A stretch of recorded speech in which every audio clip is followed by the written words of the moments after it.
Hello mga ka-jobs. Good morning. Panibagong araw na naman. Ito Lunes ngayon. So start na uli ng ating work. At saka pagpatuloy natin pagdating natin mamaya sa job site. Okay?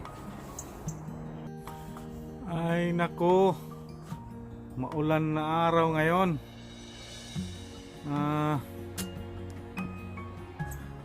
Iniisip ko kung paano tayo makapag-cutting dito sa labas kasi maulan, baka mabasa yung cutting tools natin.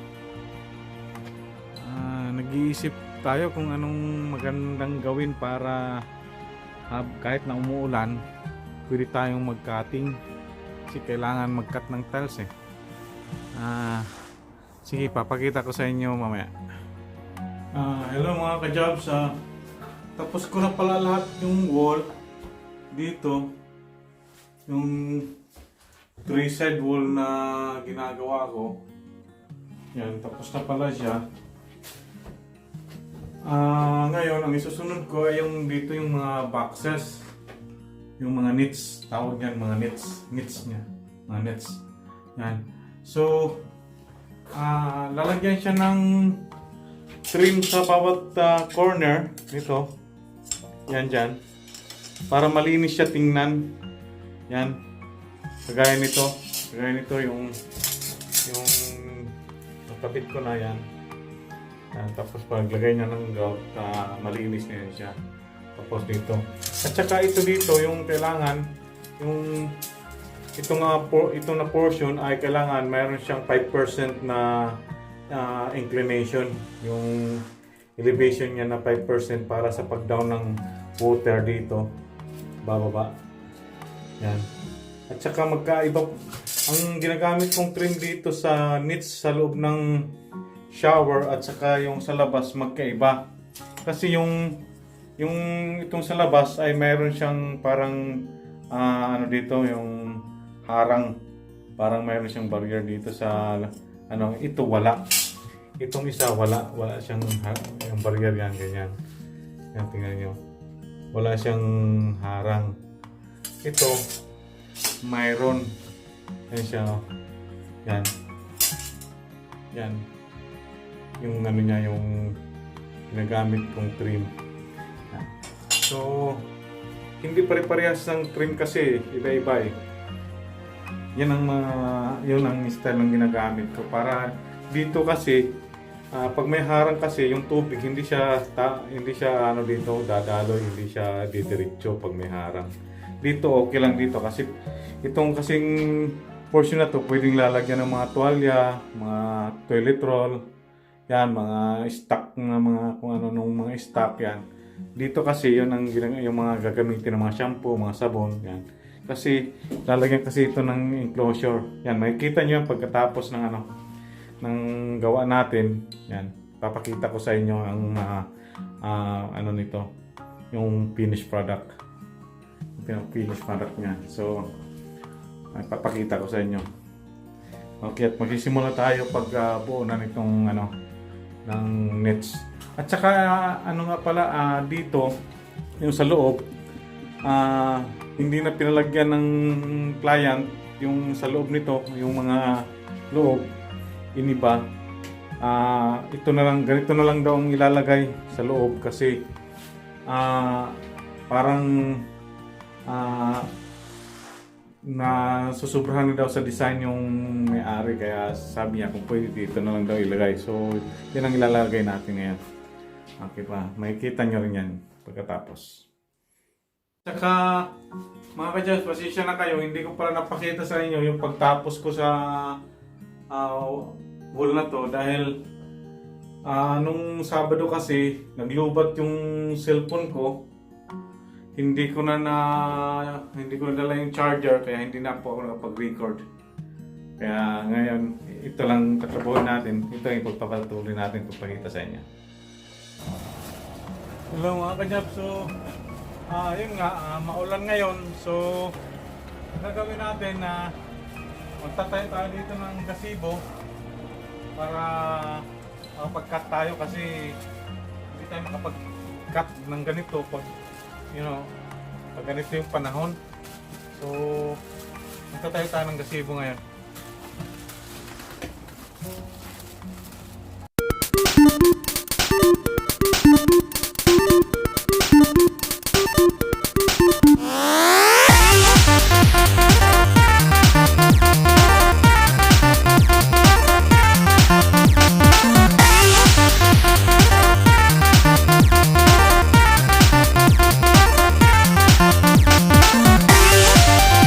Ayan, nakapagtayo na tayo ng gazebo.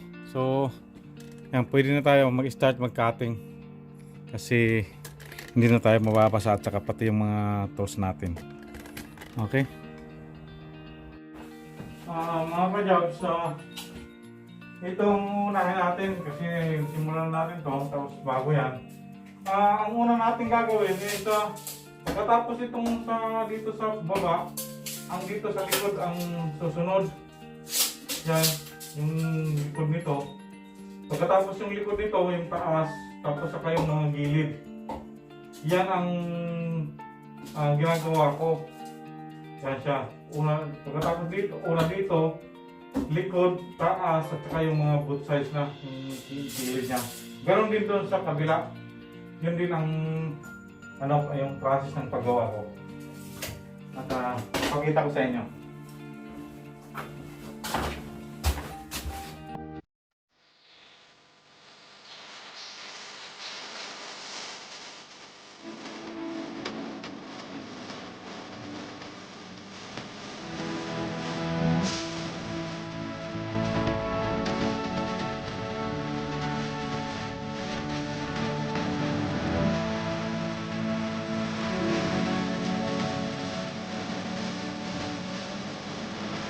Bali yan po ang resulta ng nits natin.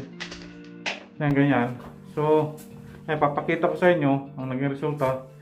Yan ganyan. Pati yung mga trim. Yan. Yan yung mga trim. Okay na siya. Tsaka sa ilalim. Yan. Pero kailangan yung sa ilalim talagang i-fill in nyo yung maliliit na gap. Kasi pag grinautan nyo lang yan kasi pangit tingnan.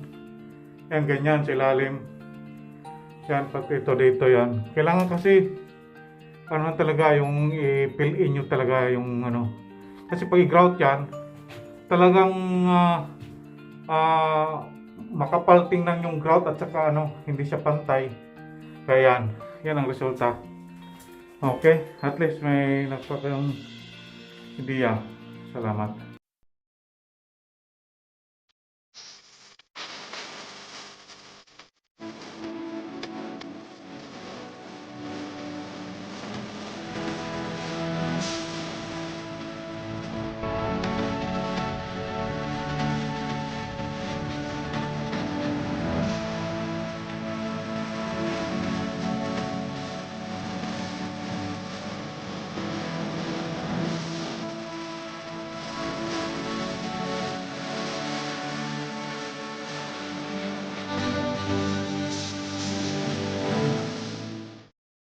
So far sa ngayon, ito ang natapos natin ngayon, yung lahat ng nets.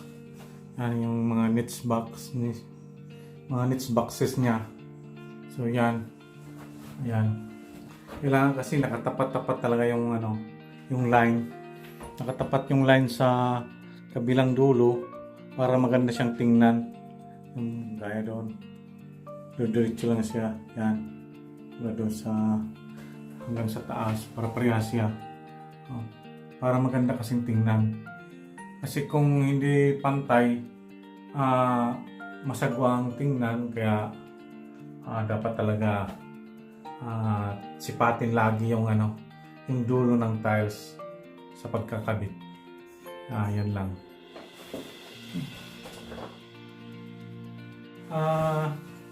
Yun, sa ngayon, yan lang muna ang magagawa natin. Saka balik na naman ulit tayo bukas para sa grouting na. Shoutout nga pala kay Stephen Brent ng Amerika. Kumusta po kayo? Maraming salamat po sa support na binibigay nyo, at saka kay Ma'am Lynn Sanchez sa California, America. Maraming salamat dito sa inyo, ma'am. At saka kay US Army Major Silas Abrinica. Maraming salamat sa iyo, sir, sa walang sawang suporta. At kay Sid Las Piñas din po sa New York, America. New York, United States of America. Maraming salamat po sa inyo. At saka kay Lourdes Abad, sa sister-in-law ko dyan sa Pilipinas. Maraming salamat din. Shoutout sa inyo dyan lahat. At saka sa lahat ng nanonood sa akin, maraming salamat sa inyo. Please like, subscribe, and comments below. Thank you. At saka, thank you for watching, guys. See you again tomorrow. Bye-bye.